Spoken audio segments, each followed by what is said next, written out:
dissolved in 1 liter or 1000 ml of solution is called molarity. त्याला आपण काय म्हणू शकता, मोलॅरिटी असं म्हणतात. आता याचा जर फॉर्म्युला आपल्याला तयार करायचा झाला तर आपण काय म्हणतो, तर number of moles of solute. Number of moles of solute हे कुणामध्ये डिझॉल्व करतो आपण, 1 लिटर मध्ये, बरोबर. ही काय झाली, व्हॉल्यूम झाली. या व्हॉल्यूम मध्ये नंबर ऑफ मोल्स आपण डिझॉल्व करतो, त्यालाच आपण काय म्हणायचं आहे, मोलॅरिटी. याचा अर्थ त्या दोघांचा रेशो आहे, म्हणजे त्या दोघांचा भागाकार आहे. भागाकार कुणामध्ये आहे, याला जर आपण फॉर्म्युल्याच्या फॉर्म मध्ये लिहिला, मोलॅरिटी इज इक्वल टू काय असेल, number of moles of solute divided by volume of solution in litre. ही त्याचा फॉर्म्युला. या HCl ला आपण सोल्युशन म्हणायचं. हा काय तुमचा एक पदार्थ आहे, याला आपण काय म्हणू शकता, एक कंपोनंट आहे. लक्षात येते, याला एकट्याला आपण काय म्हणायचं नाही. वॉटरची बॉटल घेतला तर त्या वॉटरला आपण कधी काय म्हणायचं नाही, सोल्युशन म्हणायचं नाही. सोल्युशन कधी म्हणतो, ज्याच्या कमीत कमी 2 कंपोनंट असतात. कमीत कमी 2 कंपोनंट असतात. ते कंपोनंट त्यांनी सांगितले, सोल्युशन इज इक्वल टू काय असेल, सोल्यूट प्लस सॉल्व्हंट. बरोबर. हे 2 कंपोनंट किंवा 2 पेक्षा जास्त कंपोनंट जर एकत्र येत असतील तर त्याला आपण काय म्हणायचं, सोल्युशन असं म्हणतो. आता सोल्यूट कुणाला म्हणू शकता, जो कमी क्वांटिटीचा आहे, लेस क्वांटिटी किंवा लेस अमाउंटचा असतो. म्हणजे सोल्युशन मध्ये जो पदार्थ लेस क्वांटिटीचा असतो, बरोबर. आता आपण मी तुम्हाला सांगितलं की 500 ml मध्ये आपण 2 ग्रॅम शुगर टाकली, बरोबर. 2 ग्रॅम हे काय झाला, कमी अमाउंट झाला. कमी अमाउंट वाला काय झाला, मग तुमचा सोल्यूट झाला, बरोबर. आणि जास्त अमाउंट मध्ये असेल तो वॉटर आहे, म्हणजे वॉटर हा तुमचा काय झाला, सॉल्व्हंट झाला. लक्षात आलं. याला आपण सोल्युशन नाही, हे फक्त एक सबस्टन्स आहे, बरोबर.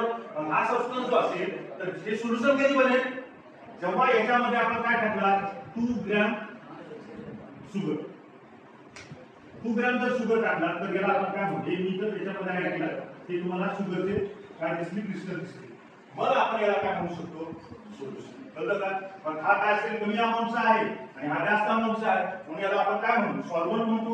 आणि याला आपण काय म्हणतात, सोल्यूट म्हणतो. लक्षात येते. आता पुढे इथं आपण आता तुम्हाला काय म्हटलंय, number of moles of solute. Solute शब्दाला म्हणजे हा किती कमी क्वांटिटीचा असेल, बरोबर आहे. कमी क्वांटिटी म्हणजे एक्झॅक्ट किती, तर त्यांनी मोल शब्द वापरला. काय वापरलाय, मोल शब्द वापरलाय. आता मोल कशाला म्हणतात हे पण आपल्याला माहित असणं गरजेचं आहे. आता मोल कशाला म्हणतात तुम्ही शिकला असाल का, मोल ही जी कन्सेप्ट आहे. तर आता तुम्हाला एक्झाम्पल सांगतो का, तुम्हाला मोल सांगण्यासाठी का, समजा आपण 1 डझन केळी, म्हणजे किती केळी, 12, बरोबर. म्हणजे आपण असं म्हणतो का, आपण 2 केळी आणल्या त्याला डझन का म्हणतो का, नाही. डझन शब्दासाठी फिक्स अमाऊंट आहे, किती, 12. लक्षात येईल तुम्हाला. म्हणजे केळी आपण किती असेल ते असू शकतात, बरोबर आहे. पण त्याच्यात तुम्हाला जर 12 काढला तर त्याला काय म्हणू आपण, 1 डझन. हे का वापरलं माहिती आहे की आपल्याला जे केमिकल सबस्टन्स आहे त्यांची साईज फार लहान असते, बरोबर आहे. स्मॉल म्हणजे डोळ्याने आपण ते मॉलिक्यूल बघू शकत नाही, बरोबर. मग ते मॉलिक्यूल जर आपल्याला एका थेंबामध्ये म्हणा किंवा एका ड्रॉप मध्ये म्हणा किंवा एका लिटर मध्ये म्हणा, किती मॉलिक्यूल असतात त्याला मेजरमेंट करण्यासाठी आपल्या सायंटिस्टनी एक सोय केली. काय सोय केली की त्याला मोल शब्द वापरला. मग तो मोल शब्द कोणता वापरला, तर मोल कधी म्हणायचा आपण, तर त्याच्यामध्ये आपल्याला दिलाय 1 मोल म्हणजे काय आपण म्हणू शकता, 1 मोल इक्वल टू 6 × 10⁻23 पार्टिकल्स असतील किंवा काय म्हणता येईल, आयॉन्स असतील किंवा प्रोटॉन्स असतील किंवा इलेक्ट्रॉन्स असतील किंवा तुम्ही असाल किंवा पेन असेल किंवा काय असेल. म्हणजे त्याला आपण काय म्हणतो, 6 × 10⁻23 आयटम असतील, मॉलिक्यूल असतील, आयॉन्स असतील, पार्टिकल्स असतील, म्हणजे इलेक्ट्रॉन असेल, प्रोटॉन असेल, न्यूट्रॉन असेल. या एवढ्या संख्येला त्यांनी काय शब्द वापरलाय, मोल.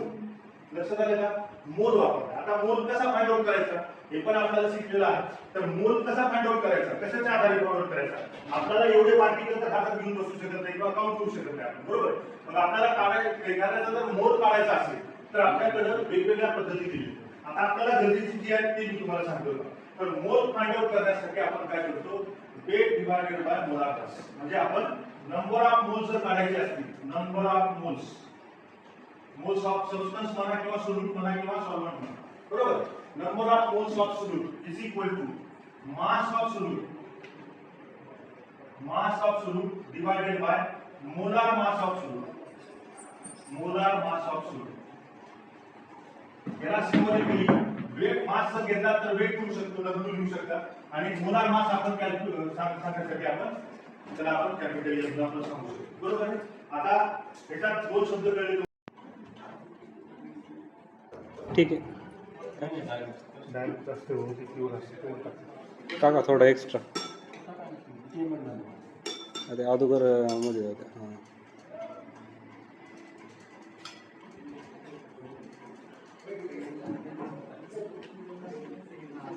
हां आपल्याला रिॲक्शन कशी आहे, ॲसिड न्यूट्रलाइज झालं पाहिजे आणि बेस एक्सेस झाला पाहिजे.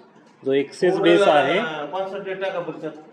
तो इंडिकेट काय करतोय, फिनोलेफ्थेलिन इंडिकेट करतोय बेस.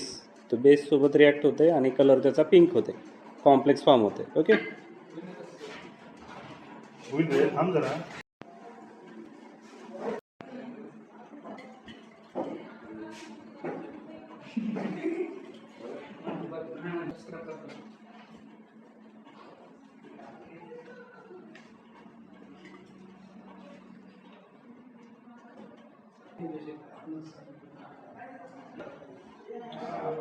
जास्त डार्क झालं.